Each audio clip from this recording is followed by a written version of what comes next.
Matahari pagi mulai mengintip dari balik bukit kecil di desa Mojosongo. Udara dingin bercampur aroma tanah basah menyapa lembut hidung Dedi yang masih berbaring di atas kasur tipis di kamar kecilnya. Rumah kayu itu memang sederhana, tapi selalu terasa hangat, terutama ketika Mbah Darso mulai menyiapkan sarapan dengan suara panci dan wajan yang saling beradu. Dedi menguap lebar, lalu bangkit perlahan. Ia menatap kalender di dinding, melihat lingkaran merah di tanggal hari itu. Hidup Dedi di desa itu memang jauh dari gemerlap kota. Ia tinggal bersama kakeknya sejak 2 tahun lalu, ketika ibunya memutuskan pergi ke luar negeri untuk bekerja di Arab Saudi. Katanya, demi masa depan Dedi. Tapi bagi Dedi, keputusan itu terasa seperti pukulan.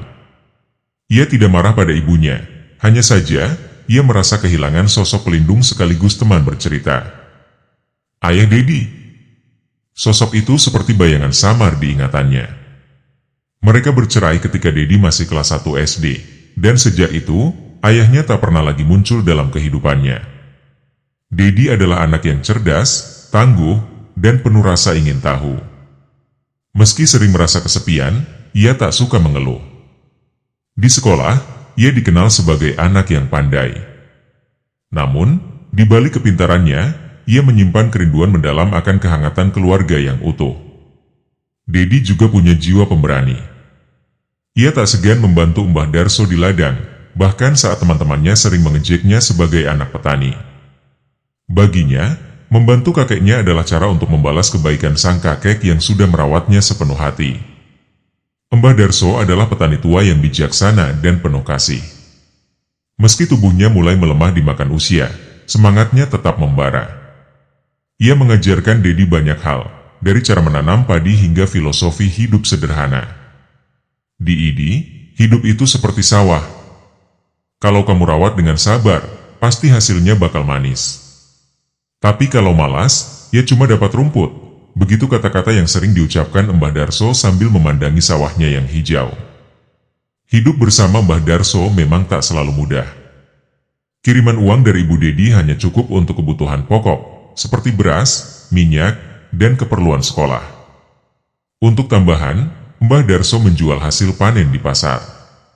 Sementara itu, Dedi sering membantu menjaga kebun kecil di belakang rumah, tempat mereka menanam cabai, sayuran, dan beberapa pohon pisang. Setiap pagi, Dedi bangun lebih awal untuk membantu kakeknya memberi makan ayam sebelum berangkat sekolah.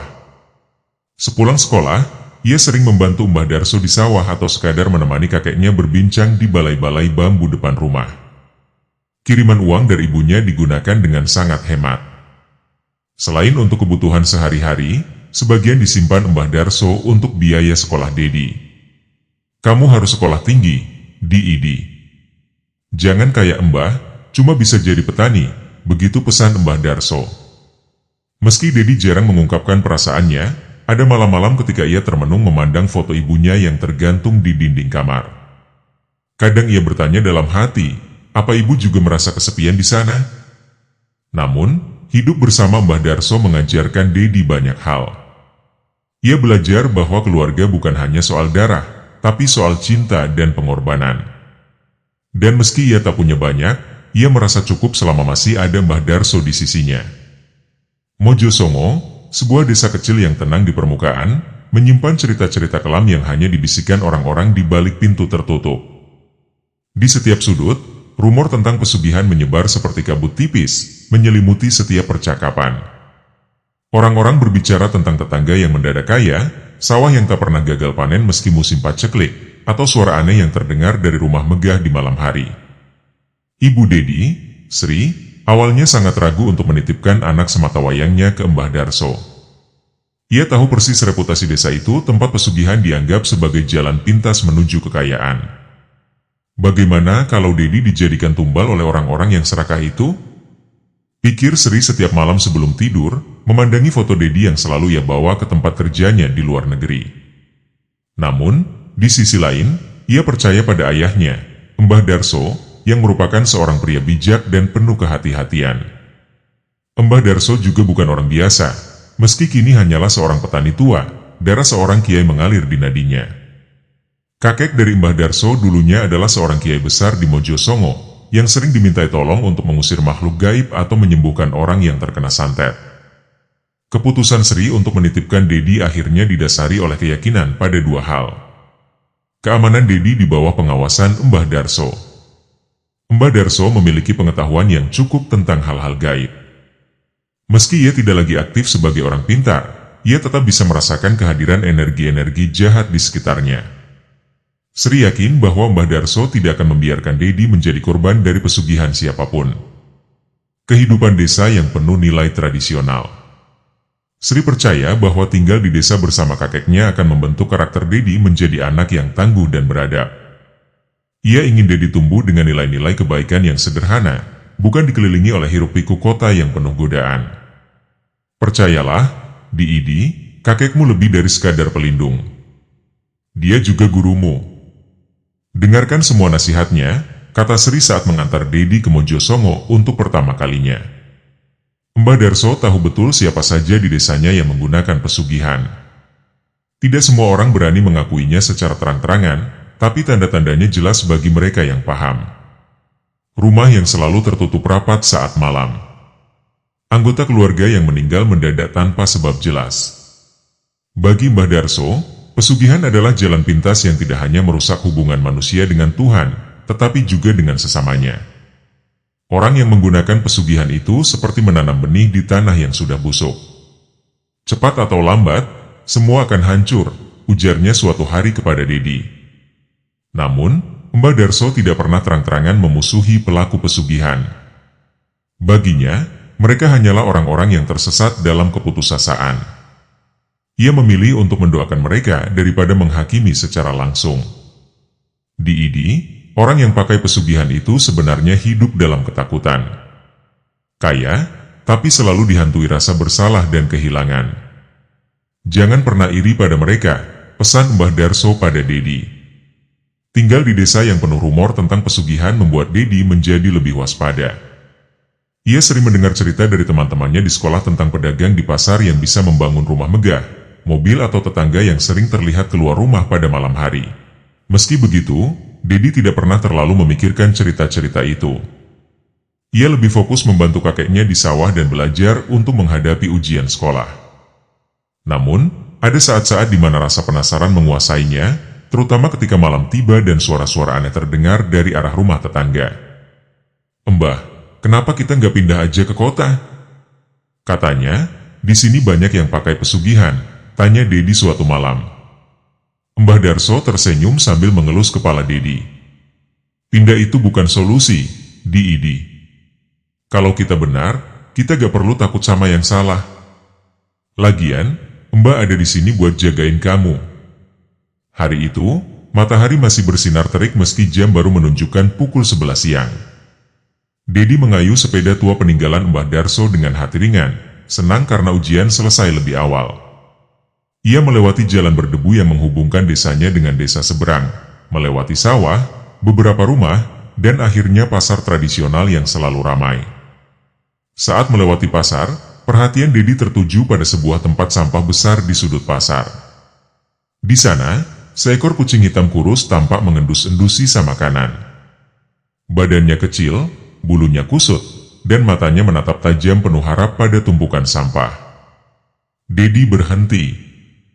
Ia memarkirkan sepedanya di tepi jalan, lalu berjalan mendekati kucing itu. "Kasihan banget kamu," gumamnya, melihat betapa kurusnya tubuh kucing itu. Ia mengeluarkan bekal sisa roti dari tasnya, lalu menyodorkannya ke kucing itu. Dengan lahap, kucing itu mulai makan. Setelah selesai, kucing itu tetap duduk di dekat Dedi, menatapnya dengan mata bulat besar seolah meminta perhatian lebih. Dedi mengelus kepala kucing itu. "Kamu mau ikut aku pulang, ya?" Tanyanya pelan, seolah kucing itu bisa mengerti. Dedi terdiam sejenak, memikirkan apakah Mbah Darso akan mengizinkannya memelihara kucing ini. Tapi ia tidak tega meninggalkan kucing itu di sana. "Udah, ikut aja dulu. Nanti kita lihat gimana," katanya, mengambil kucing itu dan memasukkannya ke dalam tasnya. Sesampainya di rumah kecil itu tampak tenang seperti biasanya. Dedi menyenderkan sepedanya di dekat pohon mangga yang rindang, lalu berjalan ke halaman belakang, tempat Mbah Darso sedang duduk mengupas singkong. "Mbah," sapa Dedi sambil mencium tangan kakeknya. "Di, cepet banget pulangnya?" tanya Mbah Darso, menatap cucunya sambil tersenyum. "Ujiannya selesai lebih awal, Mbah." Dedi merasa gugup. Ia membuka tasnya perlahan, lalu mengeluarkan kucing hitam itu yang kini tampak lebih tenang dibandingkan tadi di pasar. "Mbah, tadi di pasar Dedi nemu kucing ini. Kasian banget, kurus, kelaparan. Boleh nggak Dedi pelihara di sini?" tanyanya dengan suara penuh harap. Mbah Darso meletakkan singkong yang sedang dikupasnya, lalu memperhatikan kucing itu dengan seksama. "Kucing hitam, ya?" gumamnya pelan. Dedi mengangguk. "Iya, Mbah. Tapi dia baik kok, nggak galak." Dedi janji bakal ngurus dia. Enggak bakal nyusahin. Mbah Darso terdiam sejenak, seperti sedang berpikir. Ia tahu di desanya, kucing hitam sering dianggap membawa pertanda buruk, apalagi jika tiba-tiba muncul tanpa asal-usul yang jelas. Tapi sebagai orang yang paham agama, ia tak percaya pada mitos semacam itu.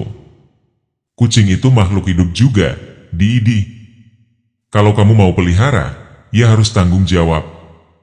Dia jadi rezekimu sekarang, ujar Mbah Darso akhirnya. Mata Dedi berbinar. Beneran, Mbah? Jadi boleh? Mbah Darso mengangguk. Boleh. Tapi ingat, kasih makan dia. Jangan sampai dia kelaparan lagi. Jangan cuma senengnya aja. Dedi mengangguk penuh semangat. Ia segera membawa kucing itu ke dapur, mencarikan makanan seadanya. Dari hari itu, kucing hitam itu menjadi bagian dari keluarga kecil mereka. Dedi memberinya nama si Cemong karena ada sedikit bercak putih di bagian dagunya. Si Cemong dengan cepat akrab dengan Dedi dan Mbah Darso. Kucing itu sering menemani Mbah Darso di ladang atau duduk di samping Dedi saat ia belajar di malam hari. Namun, ada hal aneh yang kadang membuat Dedi berpikir. Setiap malam, si Cemong sering menatap ke arah luar jendela dengan mata tajam, seolah melihat sesuatu yang tak terlihat oleh manusia. Kadang, ia mengeong pelan, membuat bulu kuduk Dedi berdiri. Mbah, kucing ini kok sering ngeliatin jendela, ya? Kayak ada yang dilihat, tanya Dedi suatu malam. Mbah Darso tersenyum kecil, lalu menjawab dengan tenang, kucing itu punya penglihatan yang lebih tajam dari kita, Di. Jangan takut. Selama kita nggak ganggu yang lain, kita juga nggak bakal diganggu. Malam itu udara di Mojosongo terasa lebih dingin dari biasanya. Suara jangkrik yang biasanya ramai terdengar tiba-tiba terhenti, digantikan oleh suara si Cemong yang mengeong tiada henti di ruang depan. Dedi, yang sedang belajar di kamarnya, merasa terganggu. Ia menutup buku catatannya dan keluar untuk melihat apa yang sedang terjadi. Cemong, kenapa sih? Kok ribut banget? Tanya Dedi sambil mengelus kepala kucing itu. Tapi si Cemong tak mau diam, malah berjalan mondar-mandir di dekat pintu seperti ingin mengajak Dedi keluar. Merasa penasaran, Dedi berjalan menuju ruang tengah, tempat Mbah Darso sedang duduk mendengarkan radio. Mbah, Cemong kok kayak aneh, ya? Dia dari tadi ngeong terus, kata Dedi. Mbah Darso menatap kucing itu sejenak, lalu menghela napas pelan. Kucing itu punya indera yang lebih tajam dari manusia, Di. Kadang mereka bisa tahu ada sesuatu yang nggak kita lihat. Kalau dia gelisah begini, mungkin ada yang nggak beres di sekitar kita, ujarnya sambil mematikan radio yang sedang ia dengar. Dedi terdiam. Berarti ada yang aneh, ya, Mbah? Tapi apa? Mbah Darso tidak menjawab. Ia hanya berdiri dan memandangi kegelapan di luar rumah dari jendela, matanya seperti mencari sesuatu. Keesokan paginya, kabar mengejutkan menyebar di Mojosongo. Salah satu tetangga mereka, Pak Raji, ditemukan meninggal di rumahnya dengan kondisi yang aneh. Dedi mendengar kabar itu dari salah satu teman sekelasnya yang tinggal tak jauh dari rumah Pak Raji. Di, kamu dengar kabar belum? Pak Raji meninggal tadi malam. Katanya istrinya histeris sampai minta tolong tetangga, kata temannya dengan nada pelan, seolah takut ada yang mendengar. Setelah pulang sekolah, Dedi langsung bertanya pada Mbah Darso tentang apa yang terjadi. "Mbah, bener Pak Raji meninggal? Kenapa sih?" tanyanya penuh rasa ingin tahu. Mbah Darso mengangguk perlahan, lalu mulai bercerita. Semalam, istrinya Pak Raji teriak-teriak ketakutan. Katanya, ada sesuatu yang datang ke rumah mereka. Wujudnya nggak jelas, tapi bikin Pak Raji ketakutan sampai jatuh pingsan. Pas subuh, Pak Raji nggak bangun lagi. Mbah Darso melanjutkan, katanya, Pak Raji baru aja punya utang ke seorang pedagang ayam di pasar. Waktu beli ayam, uangnya kurang 2.000, dan dia janji bakal melunasi hari berikutnya. Tapi kalau sudah begini ceritanya. Mbah Darso berhenti sejenak, wajahnya serius. Dedi menatap kakeknya penuh tanda tanya. "Kenapa, Mbah? Apa hubungannya utang 2.000 sama meninggalnya Pak Raji?" Mbah Darso menghela napas panjang. "Di, enggak semua orang yang kelihatan biasa di pasar itu benar-benar biasa. Pedagang ayam itu sudah lama dicurigai pakai pesugihan. Kalau betul, pesugihan seperti itu biasanya butuh tumbal. Dan tumbalnya bisa siapa saja yang berhubungan sama dia, termasuk yang punya utang."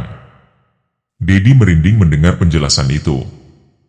Ia teringat bagaimana si Cemong gelisah semalam. "Berarti, Cemong udah tahu ada yang nggak beres dari semalam, ya, Mbah?"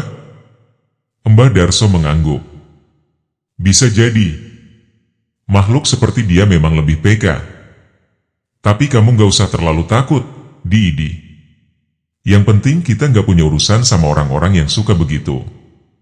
Menurut cerita yang beredar di desa, istri Pak Raji mengatakan bahwa sebelum suaminya meninggal, mereka berdua mendengar suara langkah berat di luar rumah.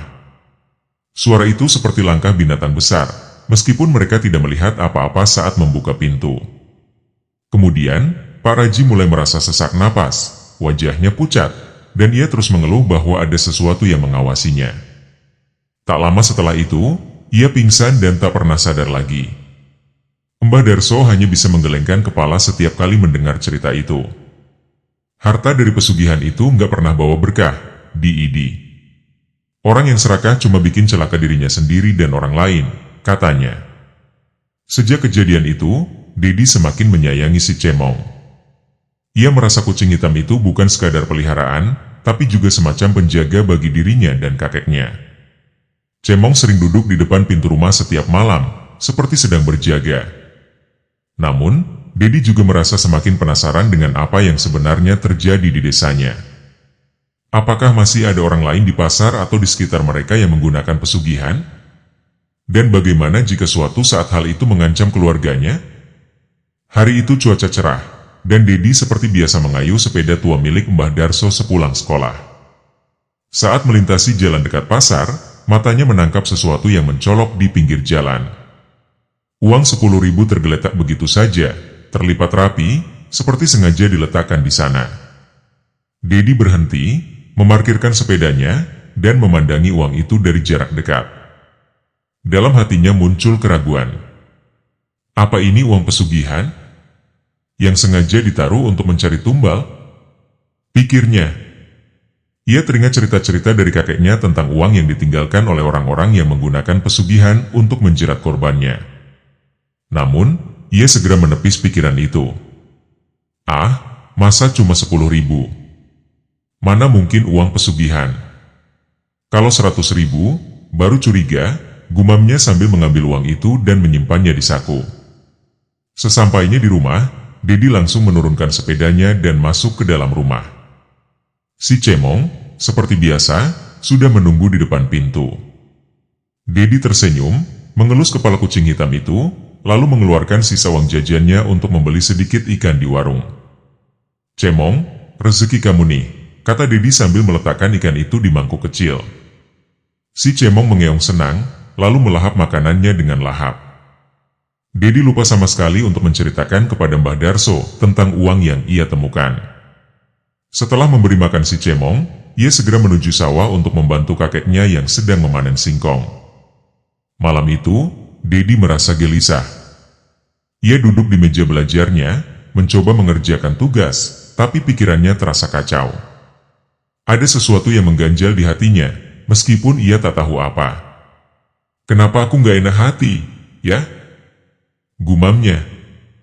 Akhirnya, Dedi memutuskan untuk tidur lebih awal. Ia mematikan lampu kamarnya dan merebahkan tubuhnya di kasur. Namun, begitu ia memejamkan mata, mimpi aneh menghampirinya.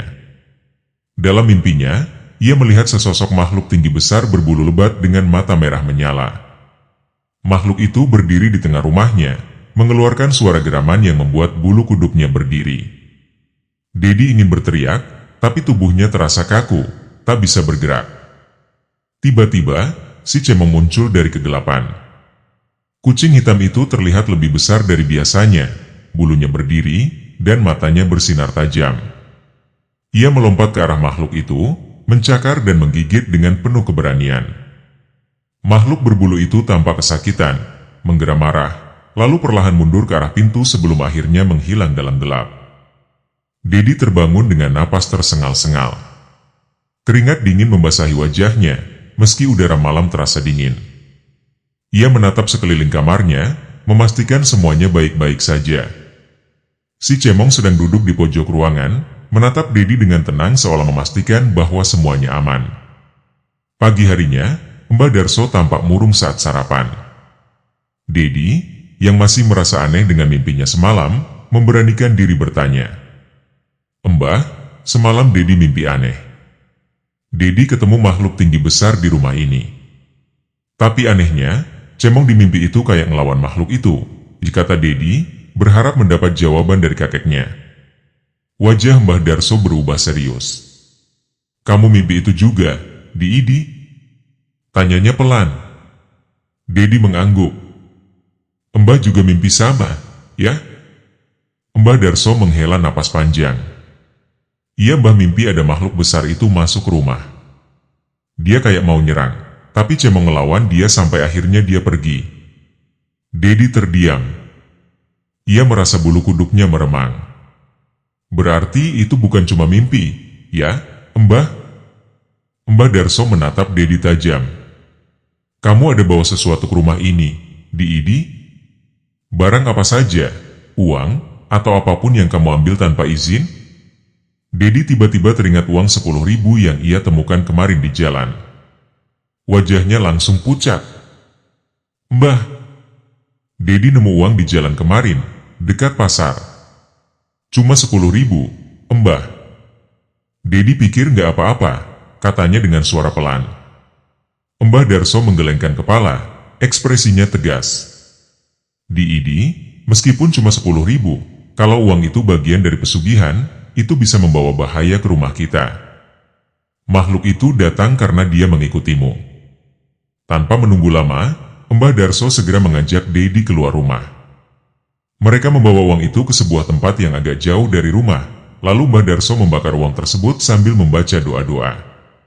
"Kita kembalikan ini ke pemiliknya. Biar dia tahu bahwa kita nggak mau urusan dengan pesugihan mereka," katanya. Setelah membakar uang 10.000 yang dianggap membawa petaka, Mbah Darso memandang Dedi dengan tatapan penuh keseriusan. "Dedi, dengarkan baik-baik," ucap Mbah Darso dengan nada tegas. "Di desa ini, banyak hal yang terlihat biasa tapi sebenarnya penuh bahaya. Jangan sembarangan mengambil apapun yang bukan milikmu, meskipun itu kelihatannya remeh seperti uang di jalan. Hal-hal seperti ini bisa membawa kita ke masalah besar." Dedi menundukkan kepala, merasa bersalah. "Iya, Mbah. Dedi janji nggak akan sembarangan lagi. Dedi akan hati-hati," katanya dengan suara pelan. Mbah Darso mengangguk, lalu meletakkan tangannya di pundak Dedi. "Kita ini cuma manusia biasa, Di. Kalau ada sesuatu yang nggak kita mengerti, selalu bicarakan sama Mbah. Jangan dipendam sendiri." Sesampainya di rumah, Dedi langsung mencari si cemong. Ia menemukan kucing itu sedang tidur di atas tikar di ruang depan. Dedi mendekat, mengelus kepala cemong dengan lembut. "Cemong, terima kasih, ya. Kalau bukan karena kamu, mungkin tadi malam Dedi kenapa-kenapa," katanya. Si Cemong membuka matanya sejenak, mengeong pelan, lalu kembali memejamkan mata. Dedi tersenyum kecil. Dalam hati, ia merasa semakin bersyukur memiliki Cemong sebagai sahabatnya. Setelah itu, Dedi bergegas bersiap untuk sekolah. Ia mengenakan seragamnya, mengambil tas, dan melirik si Cemong yang sedang duduk di sudut ruangan. "Cemong, aku berangkat dulu, ya. Jaga rumah sama Mbah, jangan nakal," katanya sambil tersenyum. Mbah Darso, yang sedang duduk di dapur sambil menyeruput kopi, mengingatkan Dedi, "Hati-hati di jalan, Di. Jangan lupa doa sebelum pergi." "Iya, Mbah," jawab Dedi sambil menuntun sepedanya keluar rumah. Sepanjang perjalanan ke sekolah, Dedi merenung tentang kejadian semalam. Ia merasa ada banyak hal di desa Mojosongo yang belum ia pahami, tapi ia yakin selama ada Mbah Darso dan si Cemong, ia akan baik-baik saja. Sementara itu, Mbah Darso duduk termenung di rumah. Ia masih memikirkan kejadian aneh yang menimpa mereka. Dalam hatinya, ia merasa khawatir bahwa kejadian seperti ini bukan yang terakhir. Kalau ada yang tahu kita menolak uang itu, bisa jadi mereka nggak tinggal diam, gumamnya pelan. Ia menghela napas panjang, lalu menatap si Cemong yang kini duduk di dekat pintu. "Tolong jaga cucuku, Cemong. Saya hanya bisa berdoa." Siang itu, hujan turun deras. Dedi, yang biasanya membantu Mbah Darso di sawah setelah pulang sekolah, mendapati kakeknya di rumah karena ladang basah. "Mbah, karena nggak ke sawah, kita ngapain, nih?" tanya Dedi sambil mengganti seragamnya dengan pakaian santai. Mbah Darso tersenyum. "Kita di rumah saja. Kamu main sama Cemong, biar nggak bosan. Kalau mau, nanti Mbah ceritain lagi soal hal-hal yang ada di desa ini." Dedi setuju. Ia bermain dengan si Cemong di ruang tengah, melemparkan bola kecil dan melihat kucing hitam itu mengejarnya dengan lincah. Suara tawa Dedi mengisi rumah yang biasanya tenang. Mbah Darso duduk di sudut ruangan, memperhatikan cucunya dengan senyuman kecil. Meski hatinya masih dihantui rasa takut, melihat Dedi bahagia membuatnya merasa sedikit tenang. Malam itu, Mbah Darso duduk di depan rumah, berjaga di bawah lampu temaram. Di tangannya tergenggam tasbih yang ia putar perlahan, bibirnya berkomat-kamit melafalkan doa-doa untuk melindungi rumah dan cucunya. Matanya menatap tajam ke kegelapan, seolah siap menghadapi apapun yang akan datang. Dalam hatinya, ia tahu bahwa ancaman belum berakhir. Di kamar, Dedi sedang belajar ditemani si Cemong. Kucing hitam itu duduk di pojok meja, memperhatikan Dedi yang sibuk mencatat. Setelah merasa cukup, Dedi menutup bukunya dan keluar kamar untuk mencari Mbah Darso. "Mbah, kok di luar? Enggak dingin?" tanya Dedi sambil menyusul kakeknya yang duduk di kursi bambu. Mbah Darso tersenyum tipis, menyembunyikan kekhawatirannya. "Enggak apa-apa, Di. Udara segar. Sana, kamu tidur saja. Besok kan sekolah." Dedi mengangguk meski merasa ada yang aneh. "Iya Mbah. Dedi tidur dulu, ya." Ia pun kembali ke kamarnya dan merebahkan tubuhnya di kasur. Tepat pukul 12 malam, hujan turun dengan deras disertai suara petir yang memecah keheningan. Di tengah kilatan cahaya, sosok tinggi besar berbulu dengan mata merah menyala muncul di depan rumah. Tubuhnya basah oleh hujan, tapi hawa panas menyeruak dari tubuhnya, membuat udara di sekitarnya terasa sesak. Mbah Darso yang sudah bersiap berdiri, menggenggam tongkat kayu dan menatap makhluk itu dengan tatapan penuh keberanian. "Kenapa kau datang ke sini?" tanya Mbah Darso dengan suara tenang tapi tegas. Makhluk itu menggeram, suaranya menggema seperti gemuruh. "Kau tahu kenapa aku di sini? Aku ingin bocah itu. Aku butuh tumbal. Serahkan dia, atau kalian semua akan merasakan akibatnya." Mbah Darso menggeleng dengan tegas. "Kau tak akan menyentuh cucuku. Aku sudah bersumpah melindunginya." Makhluk itu menggeram lebih keras, lalu mendekat dengan langkah-langkah berat. "Kau tak bisa menghentikanku. Bocah itu milikku." Di kamarnya, Dedi sedang bermimpi. Dalam mimpinya, ia berada di tempat gelap, hanya diterangi oleh sinar redup bulan. Tiba-tiba, makhluk tinggi besar itu muncul di hadapannya, mengulurkan tangan berbulu besar ke arahnya. Dedi mundur, merasa tubuhnya kaku dan tak berdaya. "Siapa kamu? Apa mau kamu dari aku?" teriak Dedi dalam mimpi. Makhluk itu tertawa menyeramkan. "Kau adalah tumbalku. Tak ada yang bisa menyelamatkanmu." Namun, tiba-tiba si Cemong muncul dari kegelapan. Kucing itu melompat ke arah makhluk itu, mencakar wajahnya dengan ganas. Suara makhluk itu berubah menjadi teriakan marah, dan perkelahian sengit terjadi di antara mereka. Dalam mimpinya, Dedi hanya bisa menyaksikan dengan tegang. Namun, sesuatu yang aneh terjadi. Apa yang ia lihat di mimpi ternyata juga nyata. Dari kamar, ia mendengar suara mengeong Cemong yang keras dan jeritan makhluk itu dari luar rumah. Dedi terbangun dengan keringat dingin. Ia segera berlari keluar kamar, berteriak, "Mbah! Cemong!"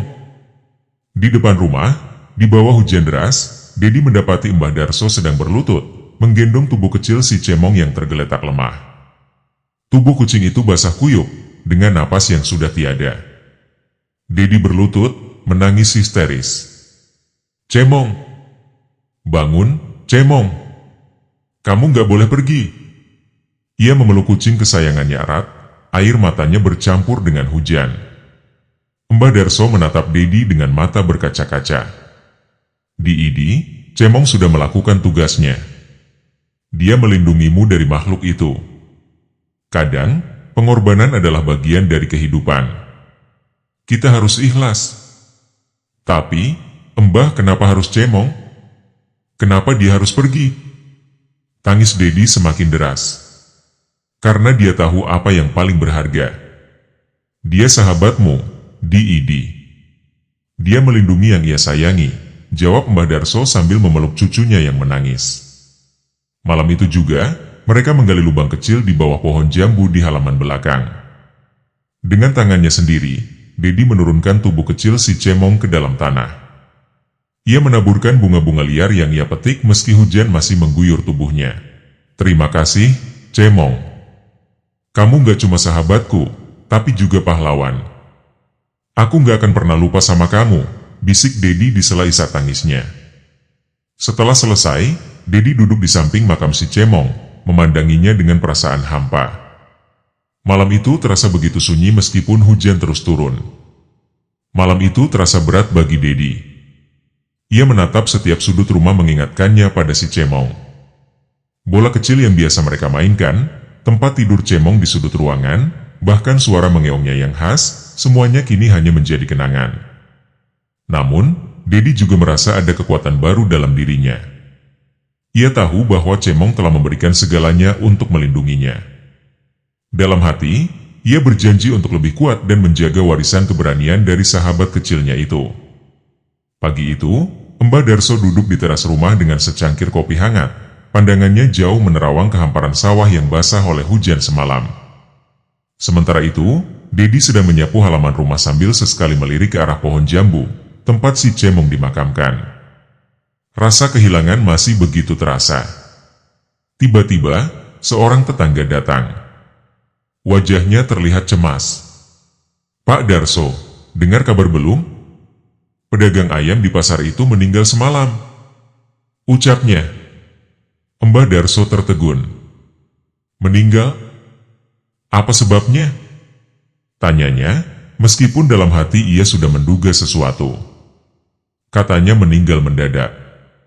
Istrinya bilang dia seperti ketakutan sepanjang malam, teriak-teriak, lalu tiba-tiba ambruk dan gak bangun lagi, jelas tetangga itu.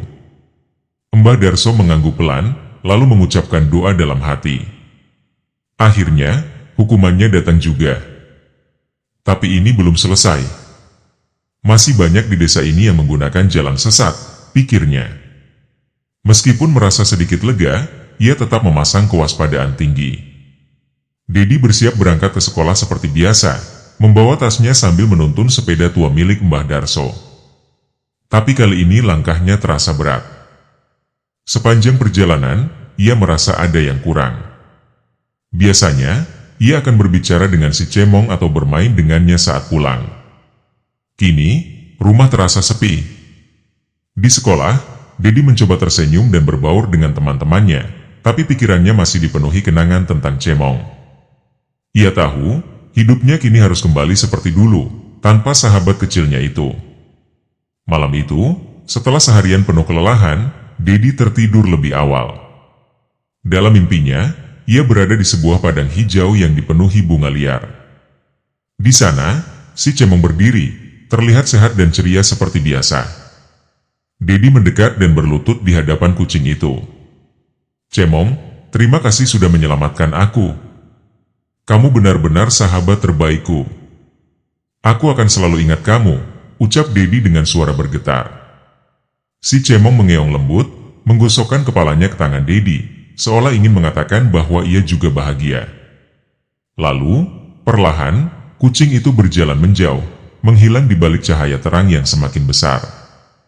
Pagi harinya, Dedi menceritakan mimpi itu kepada Mbah Darso. "Mbah, tadi malam Dedi mimpiin Cemong. Dia kelihatan bahagia, Mbah." Dedi bilang terima kasih ke dia di mimpi itu. Mbah Darso tersenyum hangat, mengelus kepala cucunya. "Itu tandanya Cemong sudah tenang di sana, di Idi. Dia tahu kamu sayang sama dia. Sekarang tugas kita adalah menjaga diri dan terus berbuat baik, biar pengorbanan Cemong gak sia-sia." Dedi mengangguk, meskipun hatinya masih terasa berat. Namun, kata-kata Mbah Darso memberinya kekuatan baru untuk melanjutkan hidup. Terima kasih sudah menonton video ini. Jangan lupa untuk like, komen, dan subscribe untuk mendapatkan update terbaru. Sampai jumpa di video berikutnya, dan tetap jaga kesehatan.